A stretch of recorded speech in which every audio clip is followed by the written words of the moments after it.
সপ্তম শ্রেণীর ভূগোল তোমাদের পৃথিবীর পরিক্রমণ এই চ্যাপ্টারটা চলছিল। তা গতদিন তোমাদের রবিবার অবধি পড়ানো হয়েছিল। যারা দেখোনি ভিডিওটা, আগে গত ভিডিওটা দেখবে, তারপরে আজকের এই ভিডিওটা দেখো, নাহলে বুঝতে একটু অসুবিধা হয়।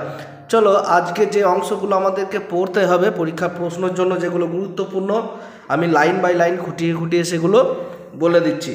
আর যারা অফলাইনে এই মুহূর্তে আমার কাছে পড়ছো, তারা ভালোভাবে সামনাসামনি বুঝে নাও। আর যারা অনলাইনে দেখছো, অর্থাৎ ইউটিউবে যারা ভিডিওটি দেখছো, তারা ভালোভাবে মনোযোগ দিয়ে সম্পূর্ণ ভিডিওটা দেখো। আর চ্যানেলে তোমরা যদি নতুন হও, অবশ্যই চ্যানেলটিকে সাবস্ক্রাইব করতে ভুলবে না। বেশ, দেখো, তোমাদের প্রথম যে জায়গা রয়েছে সেটা হচ্ছে পৃথিবীর দুটো অবস্থান রয়েছে। একটা প্রথম যে অবস্থান সেটাকে বলছি উত্তরায়ণ, আর দ্বিতীয়টা হচ্ছে দক্ষিণায়ন। প্রথমেরটা উত্তরায়ণ, দ্বিতীয়টা হচ্ছে দক্ষিণায়ন। তা উত্তরায়ণটা কি? উত্তরায়ণটা আমরা বুঝবো যে বছরের দুটো দিন। কোন দুটো দিন? 21শে মার্চ এবং 23শে সেপ্টেম্বর। 21শে মার্চ এবং 23শে সেপ্টেম্বর কি হয়? বিষুবরেখা সূর্যের লম্ব রশ্মি পড়ে। আরও দুটো দিন, 21শে জুন কর্কট ক্রান্তি রেখা এবং 22শে ডিসেম্বর মকর ক্রান্তি রেখায় সূর্যের লম্ব রশ্মি পড়ে। 22শে ডিসেম্বর থেকে 21শে জুন পর্যন্ত 6 মাস ধরে সূর্যের উত্তরমুখী আপাত গতি হচ্ছে উত্তরায়ণ। আর 21শে জুন থেকে 22শে ডিসেম্বর এই 6 মাস হচ্ছে দক্ষিণায়ন। তাহলে গতদিন আমি এই ছবিটা এঁকেছিলাম গত ভিডিওতে। তাহলে তোমাদের এই ভিডিও অনুযায়ী আজকে দেখো পড়া অনুযায়ী উত্তরায়ণ এবং দক্ষিণায়ন এই ছবিটাতেই আমরা বুঝে নেব। দেখো, 21শে মার্চ বলেছি, এখানে 21শে জুন বলেছি, 23শে সেপ্টেম্বর বলেছি, আর 22শে ডিসেম্বর বলেছি। 21শে তোমার দেখো 22শে ডিসেম্বর থেকে 21শে জুন পর্যন্ত, এই যে ভালো করে মন দিয়ে শুনবে, এই 22শে ডিসেম্বর থেকে 21শে জুন এই অবধি, 22শে ডিসেম্বর থেকে 21শে জুন এই 6 মাস সূর্যের উত্তরমুখী আপাতগতি থাকায় উত্তরায়ণ। মানে এই 6 মাস এইখান থেকে এই অবস্থান থেকে এই অবস্থান থেকে এই অবস্থান, আর সূর্য এইদিকে ঘোরে, মানে পৃথিবী আবর্তন গতি। তাহলে এই যে 6 মাস, এইটা হচ্ছে উত্তরায়ণ, এইটা হচ্ছে কি উত্তরায়ণ, ঠিক আছে। আর 21শে জুন থেকে 22শে ডিসেম্বর, এই 21শে জুন থেকে আবার এই 22শে ডিসেম্বর অবধি এইটা হচ্ছে দক্ষিণায়ন, এটা হচ্ছে দক্ষিণায়ন। আচ্ছা, এই উত্তরায়ণ আর দক্ষিণায়নে কি আছে, এর বৈশিষ্ট্যই বা কি, এখানে কি হয় এই উত্তরায়ণ এবং দক্ষিণায়নে, সেটা এবার জানবো। বেশ, তাহলে আমরা এই উত্তরায়ণ এবং দক্ষিণায়ন এই জায়গা দুটো বুঝলাম। 22শে ডিসেম্বর থেকে 21শে জুন, এই যে 6 মাস সময় লাগছে এই অবস্থায় আসতে, 22শে ডিসেম্বর থেকে 21শে জুন, মানে তোমরা জেনে রাখবি এই যে এই সময় এখন বসে তোদেরকে যখন পড়াচ্ছি, ধীরে ধীরে দেখ সূর্য কিন্তু কি করছে, সূর্য মানে সূর্য না, পৃথিবী বিশেষ করে সূর্যর কাছ থেকে দূরে সরে যাচ্ছে, পৃথিবীর কাছ থেকে দূরে সরে যাচ্ছে। ওই জন্য গরম ফিল হচ্ছে আমাদের। অনেক সময় এটা খুব ডিস্টার্ব হয়, পৃথিবী কিন্তু কাছে আসে না। আমরা মনে হয় যে পৃথিবী যদি সূর্যের কাছে চলে এলো তাহলে গরম হবে না। সূর্যের কাছ থেকে যত দূরে যাবে পৃথিবী, তত গরম পড়বে। মানে এই অনুসূর এবং অপসূর যে অবস্থানটা আমরা পড়েছিলাম, সেখানে আমি বলেছিলাম ছবি এঁকে। এবার উত্তরায়ণের ক্ষেত্রে কি হয়, উত্তরায়ণ যখন সূর্য গ্রীষ্মকালের দিকে যায়, গরমের দিকে যায়, অর্থাৎ যে ডিসেম্বর মাসে ঠান্ডা, ডিসেম্বর, তারপর জানুয়ারি, এই যে ফেব্রুয়ারি, মার্চ, এখন কি মাস চলছে, মার্চ মাস চলছে, আজকে মার্চে 12 তারিখ, এই যে মার্চ, এপ্রিল, মে, জুন, তার মানে এগুলো সব গ্রীষ্মকাল। তার মানে মনে রাখার সহজ উপায় হচ্ছে উত্তরায়ণ হচ্ছে গ্রীষ্মকাল, বা আর দক্ষিণায়ন হচ্ছে শীতকাল, মানে গ্রীষ্ম থেকে শীতের দিকে যাবে আমাদের যে অবস্থান। গ্রীষ্ম আর শীতের বলছি, বর্ষা ফর্ষা বলছি না, বুঝতে পেরেছিস? তাহলে উত্তরায়ণ কি? উত্তরায়ণে সূর্যের গ্রীষ্মকালের অবস্থা, দক্ষিণায়ন হচ্ছে সূর্যের শীতকালে, মানে সূর্যতে আর শীতকাল হয় না, পৃথিবীতে হয়। ঠিক আছে, বেশ। এরপরে এটা আমি কতদিনের ছবি এঁকেছিলাম। এবারে এইটা একটা জিনিস ভালো করে মন দিয়ে শুনবি। দেখ, পৃথিবী তার কক্ষপথে ঘুরতে ঘুরতে 21শে মার্চ তারিখে এমন একটা জায়গায় চলে আসে যে বিষুবরেখা লম্বভাবে সূর্যরশ্মি পড়ে। এই দিন পৃথিবীর উত্তর মেরু থেকে দক্ষিণ মেরু পর্যন্ত সর্বত্রই দিন রাত্রি সমান হয়। কবে? 21শে মার্চ। এই যে 21শে মার্চ, এই যে 21শে মার্চ, তাহলে সূর্যখানে যদি থাকে, সূর্য যদি আলো দেয়, তাহলে ঠিক অর্ধেক ওইদিকে অন্ধকার, এইদিকে দিন, অর্থাৎ 21শে মার্চটা কি দিন রাত্রি সমান হয়। সেই রকম 23শে সেপ্টেম্বর একই, দিন রাত্রি সমান, 12 ঘন্টা দিন 12 ঘন্টা রাত একই, কিন্তু গোলার্ধ আলাদা হয়। বেশ, এই দিন উত্তর মেরু থেকে দক্ষিণ মেরু পর্যন্ত সর্বত্রই দিন রাত্রি সমান, অর্থাৎ 12 ঘন্টা দিন 12 ঘন্টা রাত। তাহলে পরীক্ষা যদি পড়ে যে কোন তারিখে 12 ঘন্টা দিন এবং 12 ঘন্টা রাত হয়, তোকে লিখতে হবে 21শে মার্চ। বুঝতে পেরেছিস? হ্যাঁ, বেশ। আর একটা পরীক্ষায় খুব পড়ে এখানে, বিষুবকতার অর্থ কি?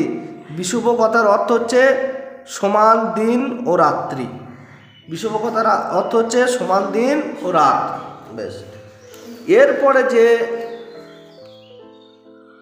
ছবিটা দেওয়া রয়েছে খুব গুরুত্বপূর্ণ, পৃথিবীর প্রত্যেক বছরে 12 বার অবস্থান। পেন্সিলটা দে, এখানে রয়েছে। বেশ, পৃথিবীর 12 বার অবস্থান, এই ছবিটা একটু আমি বলে দিই, বই আঁকা রয়েছে, বই আমি বলে দিচ্ছি। দেখ, তাহলে এই যে 21শে মার্চ হচ্ছে, এই 21শে মার্চ, এই 21শে মার্চে বিষুবকে উত্তর গোলার্ধে বসন্তকালীন বিষুব বা মহাবিষুব বলে। এইটা মনে রাখবি, তোদের পরীক্ষায় পড়বে কোন দিনটিকে মহাবিষুব বলে। উত্তর কি লিখবি? 21শে মার্চ। ঠিক আছে, এইভাবে কিন্তু করতে হবে, এইগুলো পরীক্ষায় পড়বে, বারবার বলছি। এই দেখ, যেমন 21শে মার্চ মহাবিষুব, সেই রকম ঠিক উল্টো দিকে দক্ষিণ মেরুতে জলবিষুব আছে 23শে সেপ্টেম্বর। জলবিষুব 23শে সেপ্টেম্বর। কি বললাম? 23শে সেপ্টেম্বর। উত্তর গোলার্ধে গ্রীষ্মকাল কবে হচ্ছে? তাহলে এই যে এটা হচ্ছে উত্তর গোলার্ধ, এটা উত্তর, এটা দক্ষিণ। ঠিক আছে, আমরা যদি পূর্ব পশ্চিম। এবার দেখ, তাহলে উত্তর গোলার্ধে গ্রীষ্মকাল, এখন কিন্তু আমাদের এইটা চলছে, এখন মার্চ মাস চলছে, এখন উত্তর গোলার্ধে রয়েছে পৃথিবী, ওই জন্য উত্তর গোলার্ধে উত্তরায়ণ, দক্ষিণ গোলার্ধে দক্ষিণায়ন। এইটা মনে রাখবি, উত্তর গোলার্ধে উত্তরায়ণ, দক্ষিণ গোলার্ধে দক্ষিণায়ন। উত্তর গোলার্ধে গ্রীষ্মকাল, শীতকাল, মনে রাখবি। বেশ, তাহলে উত্তর গোলার্ধে গ্রীষ্মকাল হচ্ছে 21শে মার্চ, এটা বললাম এক্ষুনি, আলোচনা হলো। বেশ, এরপরে দেখ 21শে জুন, এরপরে এইটাই চলে আসি 21শে জুন। 21শে মার্চ আমরা মহাবিষুব এখনই বললাম। এরপরে 21শে জুন চলে আসি কর্কট সংক্রান্তি। তাহলে এই 21শে জুন পৃথিবীর নিজ কক্ষপথে এমন একটা জায়গায় আসে যে উত্তর গোলার্ধে কর্কট ক্রান্তি রেখা 23.5 ডিগ্রি উত্তর অক্ষরেখা। এইটা কত? 23.5 ডিগ্রি উত্তর অক্ষরেখা ওপর লম্বভাবে সূর্যরশ্মি পড়ে, লম্বভাবে। এই দিন উত্তর গোলার্ধের দিন সব থেকে বড়, দক্ষিণ গোলার্ধে সব থেকে ছোট হয়। এই উত্তর গোলার্ধে, এই যে এই দাগ আছে, এই উত্তর গোলার্ধের দিন সব থেকে বড় হয়, এইখানে দিনটা সব থেকে বড় হয়, রাতটা সব থেকে ছোট হয়। তাহলে কোন দিন বড়? উত্তর গোলার্ধ। এই গোলার্ধটাকে মনে রাখবি, উত্তর গোলার্ধে এই অবধি। ঠিক আছে, এই মাঝামাঝি আমি একটা দাগ দিয়ে দিলাম, ব্যাস, ওই দিকটা উত্তর গোলার্ধ, নিচেরটা দক্ষিণ গোলার্ধ। দাগটা খানিক বেঁকে যাবে এই দিক, এরকম করে হবে। যাই হোক, এই দাগটা খানিক এই ধরনের হবে, এই দাগটা হবে না, খানিক একটু টিল্ট রয়েছে, একটু বেঁকে রয়েছে। তাহলে এই দাগটা হলো উত্তর গোলার্ধ, দক্ষিণ গোলার্ধ। এটা উত্তর গোলার্ধ, এটা দক্ষিণ গোলার্ধ। তাহলে এই যে কর্কট সংক্রান্তি 21শে জুন, তাহলে এটা উত্তর গোলার্ধের দিন সব থেকে বড় হয়, রাত সব থেকে ছোট, এটা মাথায় রাখবে। এইটাই হচ্ছে 21শে জুনকে কর্কট সংক্রান্তি বলা হচ্ছে, ঠিক আছে। এই 21শে জুনকে কর্কট সংক্রান্তি বলা হচ্ছে। ঠিক এর অপোজিট হচ্ছে কি মকর সংক্রান্তি। আমরা পিকনিক করি মকর সংক্রান্তিতে, তখন কি হয়, তখন আমরা জানবো কি হয়। এই দিকে আসি, এই যে এবার উত্তর গোলার্ধে শরৎকাল। 21শে জুনের পর সূর্য দক্ষিণায়ন শুরু হয়। এই যে আমি বললাম, এই 21শে জুনের পর থেকে, ঠিক এই 21শে জুনের পর থেকে দক্ষিণায়ন চলে এলো। এই দক্ষিণে অবস্থান হয়ে যাচ্ছে, আসলে পৃথিবী ঘুরছে, তো পৃথিবীর অবস্থান অনুযায়ী সূর্যকে আমরা দক্ষিণায়নে দেখতে পাচ্ছি, ঠিক আছে। তাহলে 21শে জুনের পর থেকে দক্ষিণায়ন পৃথিবী শুরু হয়ে গেল, সূর্যের অবস্থান আর কি। তাহলে 21শে জুনের পর সূর্যের দক্ষিণায়ন শুরু হয়। সূর্যের লম্বরশ্মি ক্রমশ বিষুবরেখার দিকে সরতে থাকে। 23শে সেপ্টেম্বর তারিখে কক্ষপথে পৃথিবী এমন একটা অবস্থান আছে যে বিষুবরেখায় সূর্যের লম্বরশ্মি পড়ে, এরকম করে দিয়েছে। তাহলে মনে রাখবি 23শে সেপ্টেম্বর বিষুবকে শরৎকালীন বিষুব বা জলবিষুব বলে।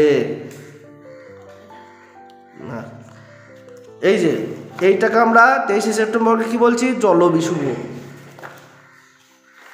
তাহলে কি হচ্ছে জলবিষুব। তা এখানে কি লাভ, 23শে সেপ্টেম্বরে কি হয় একটু জানবো আমরা। যেরকম এই 21শে মার্চ কি হয় আমরা জানলাম, এই যে ওপরে 21শে মার্চ কি হয় জানলাম, উত্তর গোলার্ধে 12 ঘন্টা দিন, 12 ঘন্টা রাত, এটা আমরা কিন্তু জানলাম। কিন্তু ঠিক এর অপোজিট এই যে জলবিষুব 23শে সেপ্টেম্বর কি হয় আমরা এবারে জানবো। 23শে সেপ্টেম্বর কি হয়, 23শে সেপ্টেম্বর পর পৃথিবী ধীরে ধীরে এমন একটা অবস্থান আসে যা সূর্যের লম্বরশ্মি ক্রমশ দক্ষিণ গোলার্ধে পড়তে থাকে, ফলে দিন বড় রাত ছোট হতে থাকে। সূর্য দক্ষিণায়নের এই সময়টা উত্তর গোলার্ধে শীতকাল আর দক্ষিণ গোলার্ধে গ্রীষ্মকাল। উত্তর গোলার্ধে শীতকাল চলে এই সময়, আর দক্ষিণ গোলার্ধে গ্রীষ্মকাল। তার মানে এই অবস্থানে দক্ষিণ গোলার্ধে গ্রীষ্মকাল চলবে আর উত্তর গোলার্ধে কি চলবে, শীতকাল। তাহলে এই দিকে উত্তর গোলার্ধে যদি গ্রীষ্মকাল চলে, এইদিকে শীতকাল, এইদিকে গ্রীষ্মকাল চলে, ওইদিকে শীতকাল, উল্টো অপোজিট অবস্থান। 22শে ডিসেম্বর পৃথিবীর কক্ষপথে এমন অবস্থান আসে এবং দক্ষিণ গোলার্ধে মকর ক্রান্তি রেখার 23.5 ডিগ্রি দক্ষিণ অক্ষরেখার ওপর সূর্যের লম্বরশ্মি পড়ে। এই দিন দক্ষিণ গোলার্ধের দিন সব থেকে বড় আর উত্তর গোলার্ধে দিন সব থেকে ছোট হয়। কবে, মকর সংক্রান্তি দিন সব থেকে কি হবে, হ্যাঁ, দক্ষিণ গোলার্ধের দিন সব থেকে বড় আর উত্তর গোলার্ধে হ্যাঁ দিন সব থেকে ছোট হয়। এই দিকে দিন বড় হলে ওই দিকে দিন ছোট হবে, দক্ষিণ গোলার্ধের দিন বড় হলে উত্তর গোলার্ধের দিন ছোট হবে, উল্টো বলছে তো। উত্তর গোলার্ধের দিন যদি বড় হয় দক্ষিণ গোলার্ধের দিন ছোট, আর দক্ষিণ গোলার্ধের দিন ছোট হলে উত্তর গোলার্ধের দিন বড় হবে। এইটা মাথায় রাখবি, 6 মাস করে চেঞ্জ হয়।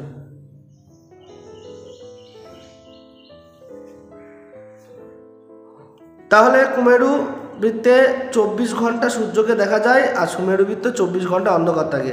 22শে ডিসেম্বরকে মকর ক্রান্তি রেখা বলা হয়। তাহলে মকর ক্রান্তি রেখা 22শে ডিসেম্বরকে বলি। আচ্ছা, বড়দিন কি আসলেই বড়দিন?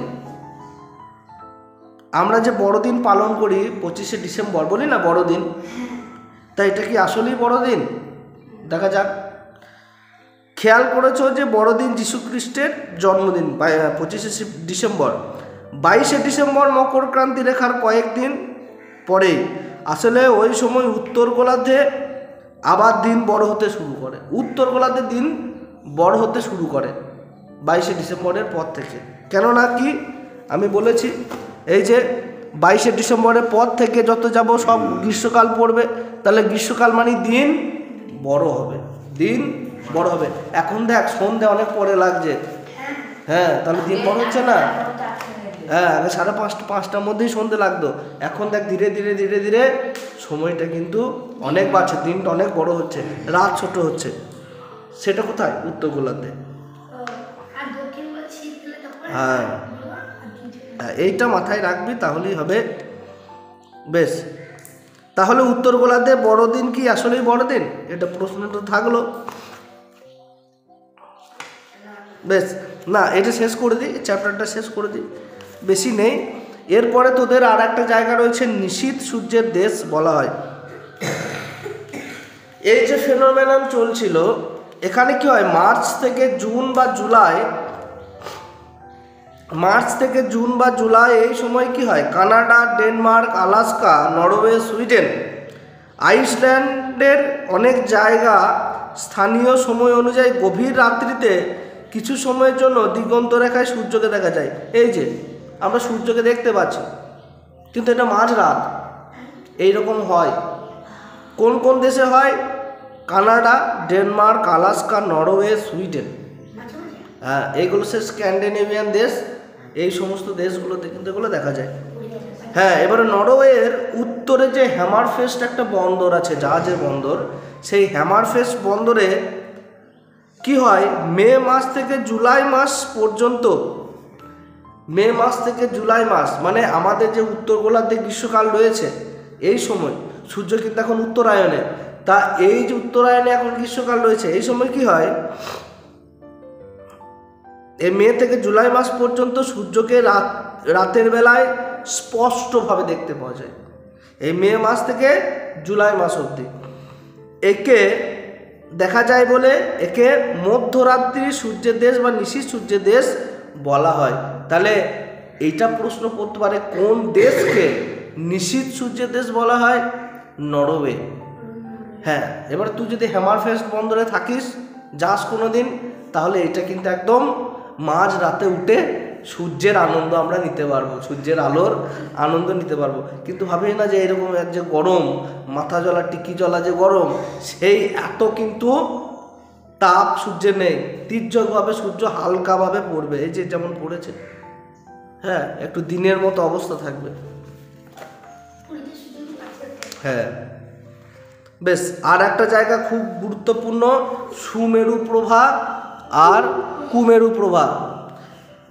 দুই মেরু প্রদেশে একটানা রাত চলার সময়, এই যে বললাম এখানে আবার কি হয়, নরওয়েতে 6 মাস রাত 6 মাস দিন, বুঝতে পেরেছি, এমন অবস্থা থাকে। কেমন লাগবে, কুম্ভকর্ণের মতো ব্যাপার, 6 মাস জাগো 6 মাস ঘুমাও, তাই তো? হ্যাঁ, এইবারে দেখ এই দুই মেরুতে কি হয়, একটানা রাত চলার সময় মাঝে মাঝে না রাতের আকাশে আমরা এই রকম ছবি দেখতে পাবো, এই সবুজাভ, এইরকম সবুজাভ একটা রাত্রের আকাশে আমরা দেখতে পাবো। এইবারে এই যে রঙিন আলোর জ্যোতি, যেটাকে আমরা অ্যারোরা বলছি, সেটা দেখা যায় বায়ুমণ্ডলে বিভিন্ন আয়নিত গ্যাসের সঙ্গে সূর্যরশ্মির সংঘর্ষের ফলে মেরু অঞ্চলের আকাশে এমন বিচ্ছুরিত আলোর সৃষ্টি হয়। তাহলে এই রকম কালারগুলো কেন সৃষ্টি হয়? বায়ুমণ্ডলে যে বিভিন্ন আয়নিত গ্যাস রয়েছে, হ্যাঁ বিভিন্ন আয়নে যে গ্যাসগুলো রয়েছে, তার সঙ্গে সূর্যরশ্মি যখন পড়ে তখন একটা আলোর, হ্যাঁ একটা বিচ্ছুরণ সৃষ্টি হয় আলোর। যেমন আমরা জানি সূর্যের আলো যদি প্রিজমের ওপরে পড়ে, সাদা আলোটা 7টা ভাগে ভাগ হয়ে যায়, বিজ্ঞানে আমরা পড়েছি, হ্যাঁ আছে। তাহলে এইটা কি হয়, 7 ভাগে ভাগ হয়ে যায়, আলোগুলো আমরা বুঝতে পারি। ঠিক সেই রকমই অনেকটা সূর্যের আলো যখন পড়ে এই আয়নিত গ্যাসের ওপরে বায়ুমণ্ডলের, তখন কি হয়, এক ধরনের এই সবুজাভ, হলুজাভ এবং লাল রঙের একটা আভা তৈরি হয় আলো। এইটা কিন্তু এখন নয়, তোদের আরও যখন তোরা আরও বড় হবি, উঁচু ক্লাসে পড়বি ভূগোল নিয়ে, তখন এইগুলো ডিটেলস আরও দেওয়া থাকবে। বেশ, বিচ্ছুরিত আলো সৃষ্টি হয়, একে উত্তর গোলার্ধে সুমেরু প্রভা আর দক্ষিণ গোলার্ধে কুমেরু প্রভা বলে। এইটাকে মাথায় রাখবি, এইটা কিন্তু তোদের কিন্তু খুব পরীক্ষায় পড়ে, সুমেরু প্রভা এবং কুমেরু প্রভা কি। আর এখান থেকেই তোদের আর একটা ইম্পর্টেন্ট যেটা থাকে, যেটা হচ্ছে নিশীথ সূর্যের দেশ। হ্যাঁ, কাকে বলা হয়, কেন বলা হয়, কেন বলা হয়, এটা মনে রাখবি। ঠিক আছে, তোদের আজকে এই যে অবধি থাকলো, তার মানে আজকে পৃথিবীর পরিক্রমণ তোদের পড়িয়ে শেষ হলো। পরের দিনে ভূপৃষ্ঠে কোনো স্থানে অবস্থান নির্ণয়, এটা যদি যারা অনলাইনে দেখছো অর্থাৎ ইউটিউবে যারা ভিডিও দেখছো, যদি কোনো জায়গায় বুঝতে অসুবিধা হয়, হোয়াটসঅ্যাপ নাম্বার দেওয়া রয়েছে স্ক্রিনের মধ্যে, তোমরা অবশ্যই হোয়াটসঅ্যাপ নাম্বারে তোমরা কল করতে পারো কিংবা মেসেজ করে জেনে নিতে পারো, এবং কমেন্ট বক্স তো খোলাই রয়েছে, কমেন্ট করে তোমাদের যদি ডাউট থাকে সে ডাউটগুলো ক্লিয়ার করে নিতে পারো। আর যদি চ্যানেলে তোমরা নতুন হও, অবশ্যই বারবার বলছি তোমরা চ্যানেলটাকে সাবস্ক্রাইব করে নিও। এইরকমভাবেই তোমাদেরকে প্রত্যেক দিন তোমাদের কন্টেন্ট দেওয়া হয়, পড়ানো হয়। কোনো জায়গায় অসুবিধা থাকলে বারবার বলছি তোমরা কিন্তু সেগুলো জেনে নেবে, মেসেজ করো, কিংবা ওই যে ফোন নাম্বার দেওয়া রয়েছে, হোয়াটসঅ্যাপ নাম্বার দেওয়া রয়েছে, সেখান থেকে তোমরা জেনে নিতে পারো। ভিডিওটি দেখার জন্য তোমাদের অসংখ্য ধন্যবাদ।